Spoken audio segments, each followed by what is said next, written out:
Olá pessoal, então hoje nós vamos gravar ao som da chuva. Tá ótimo, adoro. Então, esse vídeo tem por objetivo nos levar a uma reflexão e compreender o ensinamento da igreja sobre as aparições de Nossa Senhora. Porque eu tenho visto muitos vídeos aqui no YouTube de pessoas que focam muito em aparições e mensagens de Nossa Senhora e de fim de mundo e de anticristo, enfim, se voltam muito para isso e se esquecem de que Nossa Senhora nos disse uma coisa muito importante no primeiro milagre, né? Na primeira presença dela, quando vem o nosso socorro. O que ela disse? Fazei tudo o que Ele vos disser. Então Nossa Senhora sempre está nos querendo levar a Jesus, em primeiro lugar. Ela não quer fazer nada fantástico, nada que vá... que vai fazer com que nós voltemos nosso coração para ela e fiquemos extasiados com ela. Ela vai fazer com que nós voltemos à mensagem de Cristo, voltemos às primeiras revelações, que é a revelação da igreja, que acontece por meio do próprio Cristo, né, pelos apóstolos, como Dom Estevão vai dizer que nessa pergunta responderemos, de número 390 de 1994. Então é sobre isso que eu quero falar um pouquinho com vocês. E também quero deixar aqui o testemunho dos fundadores, né, do fundador da conversão de um judeu que fundou depois a congregação dos padres de Nossa Senhora de Sion. Eu quero deixar essa mensagem porque é justamente o que faz a aparição de Nossa Senhora, o que quer fazer a aparição de Nossa Senhora na vida dos cristãos. Então vamos começar em nome do Pai, do Filho e do Espírito Santo. Amém. Ave Maria, cheia de graça, o Senhor é convosco. Bendita sois vós entre as mulheres e bendito é o fruto do vosso ventre, Jesus. Santa Maria, Mãe de Deus, rogai por nós, pecadores, agora e na hora de nossa morte. Amém. Ó Maria, concebida sem pecado, rogai por nós que recorremos a vós. Em nome do Pai, do Filho, do Espírito Santo. Amém. Nessa época que Dom Estevão Bittencourt escreveu essa resposta aqui, intitulada aqui na Ordem do Dia, as Aparições de Nossa Senhora, sim ou não, que é o título, ele vai dizer que tem se multiplicado muito essas notícias de aparição à Santíssima Virgem. Ou seja, lá em 1994 e muito antes, né, a gente sabe que isso sempre aconteceu na igreja, pessoas de muita fé ou pessoas autossugestionadas diziam ou realmente teriam tido algum contato, alguma visão de Nossa Senhora. Então, Dom Estevão vai dizer, ele vai nos questionar o seguinte: que atitude você deve ter frente a essas aparições? O que você deve pensar e sentir? Então a igreja nos ensina. A igreja não tem nada que ela não nos ensine. A igreja nos ensina até a agir na dúvida, muitas vezes. Então aqui ele vai dizer que a posição oficial da igreja é que existem duas revelações. A revelação pública, que é de Jesus, dos profetas, dos apóstolos, que se encerra toda a revelação da vida humana, a revelação da salvação em si, e as revelações particulares. A pública se destina a toda a igreja, em todos os tempos e lugares, abrange o mundo inteiro, toda a humanidade, né? E as revelações particulares se destinam a uma pessoa ou um grupo, em determinado lugar e momento da história, né? E que essas pessoas têm essas visões para quê? Para corroborar a fé e suscitar um reafervoramento dos fiéis, né? Então, a intenção sempre de Nossa Senhora, como eu disse no início, é sempre levar a mensagem do Filho dela. A mensagem de salvação que Nossa Senhora quer é que você e eu sejamos salvos. É por isso que muitas vezes ela aparece em lugares em que estão acontecendo coisas muito graves e que levam muitas vezes os homens à perdição.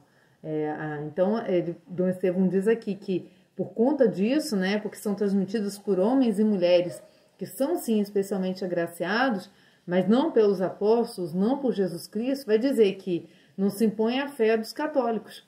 Nenhuma das aparições se impõe a fé dos católicos. Você pode, por exemplo, né, ser católico e dizer que a aparição de Fátima para você não importa, né? Não é que você não é que ela não aconteceu, mas ela não faz diferença na sua vida.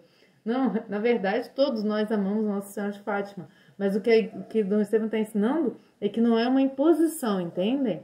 Você não precisa cultivar, né, prestar culto naquele lugar a Nossa Senhora, porque ali ela apareceu. Isso é uma coisa do coração de cada um. e que podem merecer respeito na medida em que a igreja permita a sua propagação, né? Então, Dom Estevão aqui ele vai dizer que tem a revelação negativa, né? Vamos dizer, como é que ele chama aqui? O reconhecimento negativo da aparição, que é o reconhecimento de que nada desabona aquela aparição, e o reconhecimento positivo, que é aquele em que a igreja até permite que se façam lugares de culto, datas festivas, comemorações, como a Nossa Senhora Aparecida, Nossa Senhora de Fátima, La Salete, Lourdes e tantos outros lugares em que a igreja faz essa revelação positiva, mas no geral é a revelação negativa.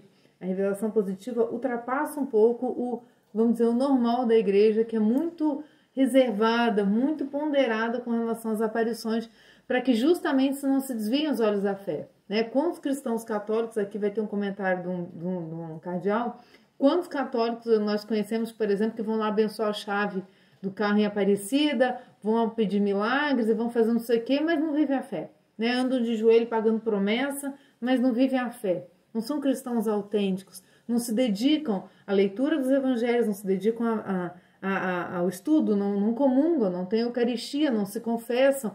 Então a igreja é cautelosa por isso, porque ela sabe que o foco de Nossa Senhora é a igreja, né? Ela é, vamos dizer, a figura da igreja, Nossa Senhora, que é obediente a Deus, temente a Deus e deve sempre se pautar pela vontade de Deus, né? Então, para que isso não traga em nós um fervor superficial. Mas isso está escrito aqui. Então, para isso, o que a igreja fez? Criou critérios para avaliar cada uma dessas aparições. E isso se deu no Concílio de Basileia, quando foram abordar assuntos dos santos, né? Da canonização dos santos. Isso se deu no século XV, 1431.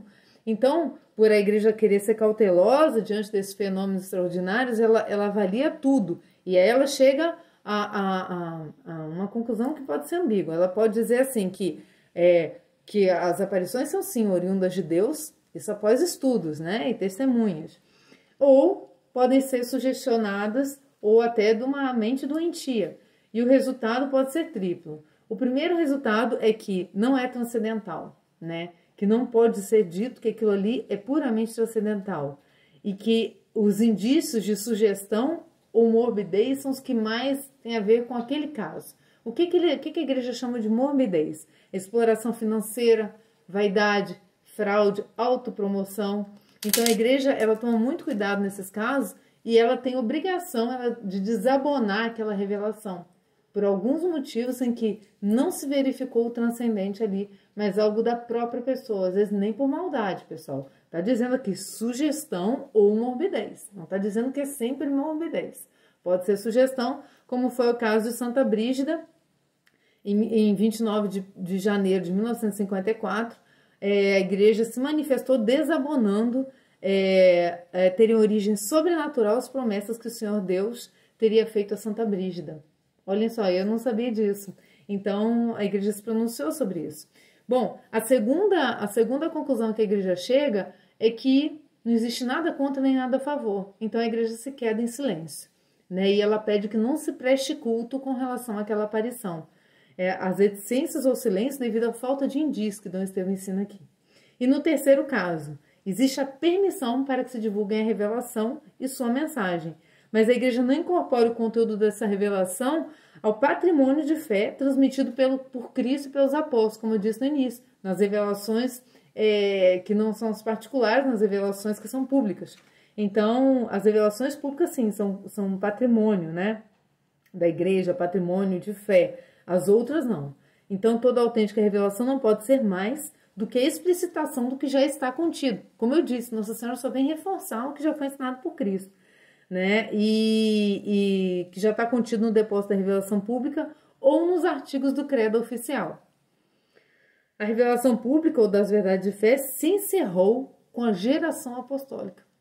Ponto final. Não tem mais revelação pública. Assim nos ensina a igreja, sejamos obedientes, né? Existe até uma fórmula que ela é dada pela igreja, que foi dada pela Santa Congregação dos Ritos e também foi citada depois lá para frente por Pio X, na encíclica Pascendi, que ela diz assim: embora foi dada em 6 de fevereiro de 1875 por uns bispos do Chile, né, de uma aparição que teve lá.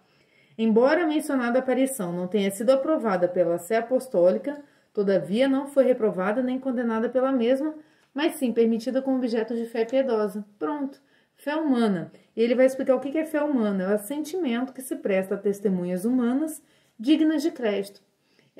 Como eu disse antes, ela só vai passar por uma revelação positiva, Dom Estevão vai dizer aqui, quando ela fala, quando tal ou tal revelação não fere a fé e a moral. Então, além dela ser aprovada, não existe nada ali que vá contra a fé e a moral. Por exemplo, como é o caso de Santa Margarida Maria Alacoque, né, com relação às revelações do Sagrado Coração de Jesus, a igreja incorporou ela em alguns documentos. Aí Dom Estevão cita esse exemplo aqui. Mas para nós o foco é esse, são esses 3 pontos que a igreja atua e se manifesta, né? Porque a igreja também é obrigada a se manifestar, para que os fiéis não fiquem em dúvida.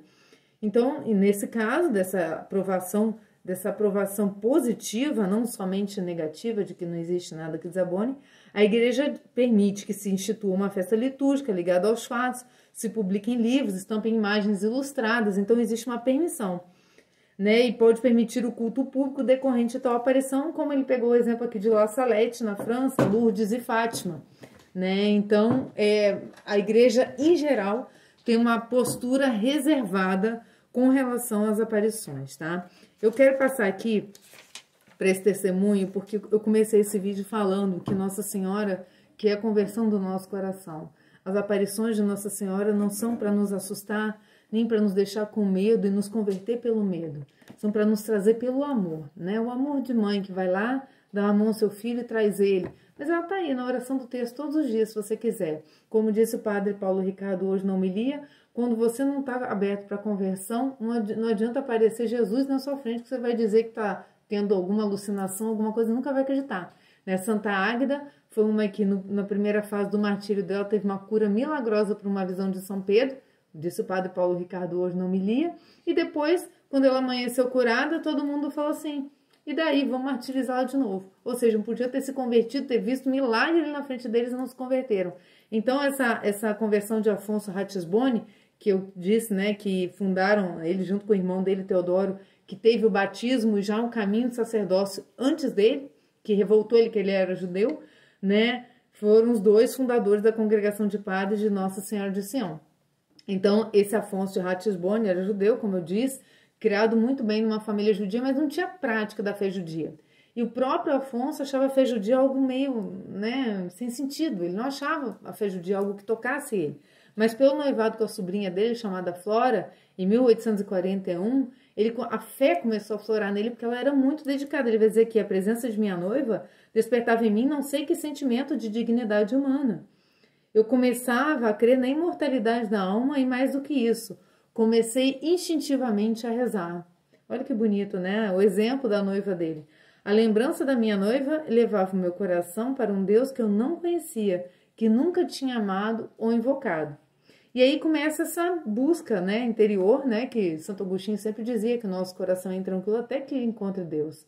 Então ele vai dizer que apesar disso ele sentia cada vez mais uma aversão real contra o cristianismo, né? Ele não tinha, ele ia na sinagoga, mas não produzia efeito e nem impressão, mas aborreciam ele, mas ao mesmo tempo ele era avesso ao cristianismo, porque ele considerava o cristianismo uma idolatria. Até que ele vai em Roma, antes desse casamento dele aí, permanece em Roma, e lá em Roma ele conviveu mais com o cristianismo e o preconceito dele já estava 3 vezes aflorado, né? Que esse preconceito dele vai dizer que Dom Estevão que vem desde os 13 anos de idade dele.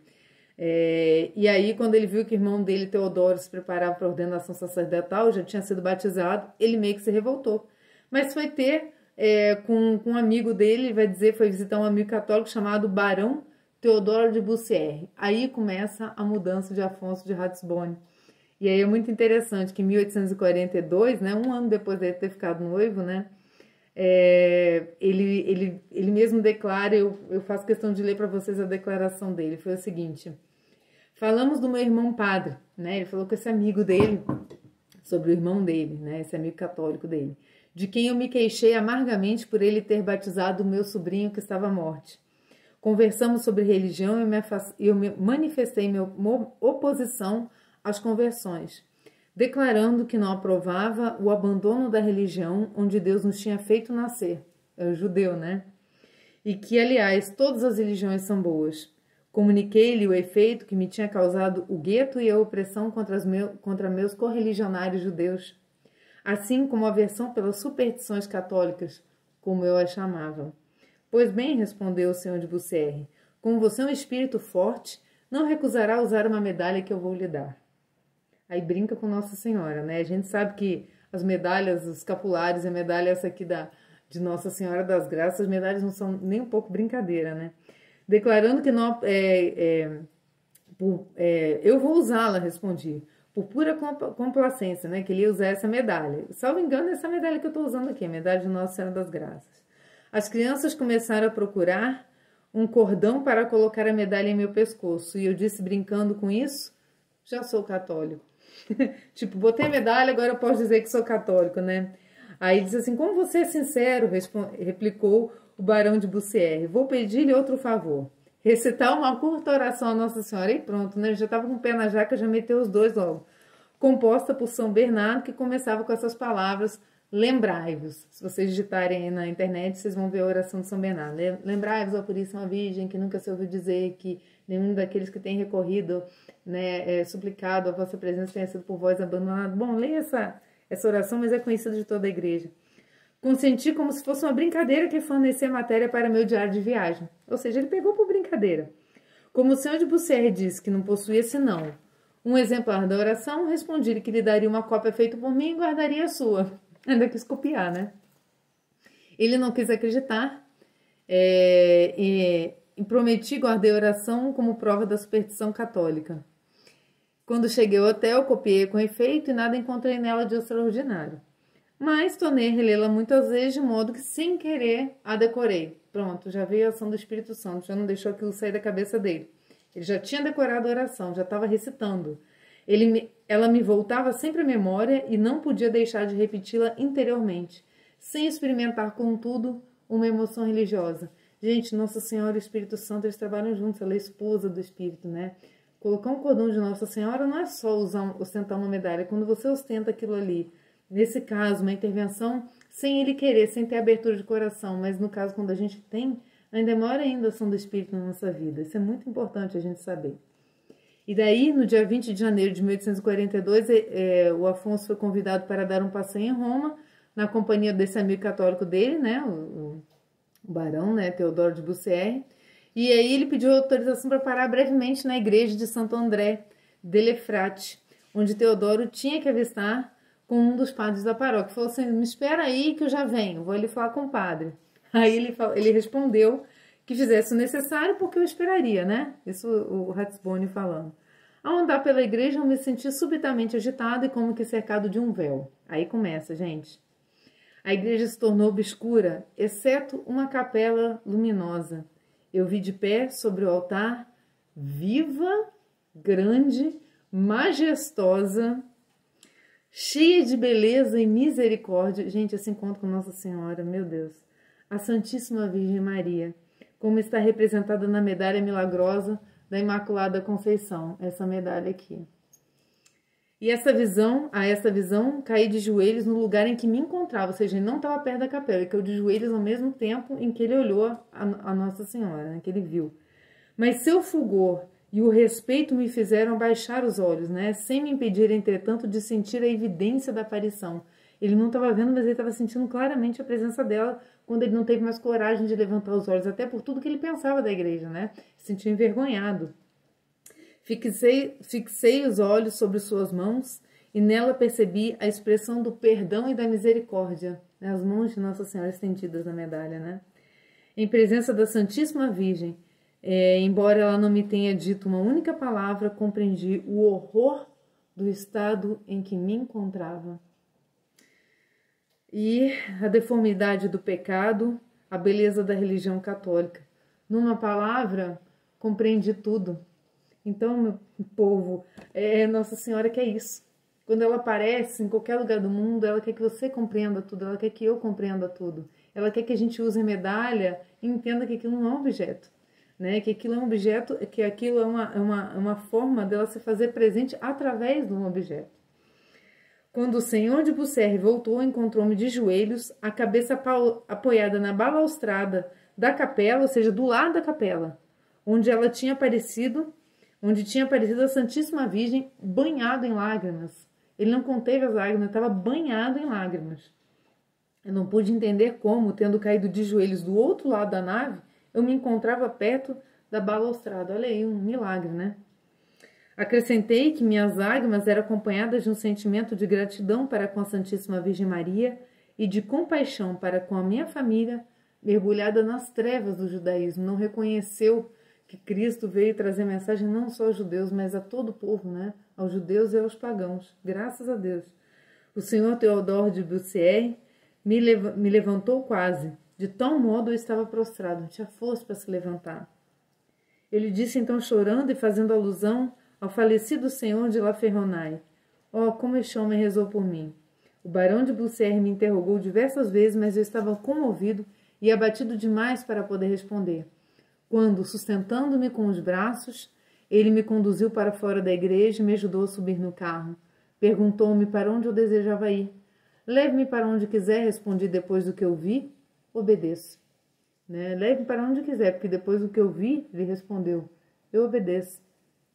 "Mas o que foi que você viu?" perguntou-me. "Eu não posso dizer. Leve-me ao confessor e eu direi de joelhos se ele me permitir." Levou-me a Jesus, onde contei o acontecimento ao padre de Villefort, jesuíta, em presença do barão, né, do amigo dele, Teodoro de Bussier. Em seguida vimos 2 outros padres jesuítas, o superior geral e o padre Rosaven.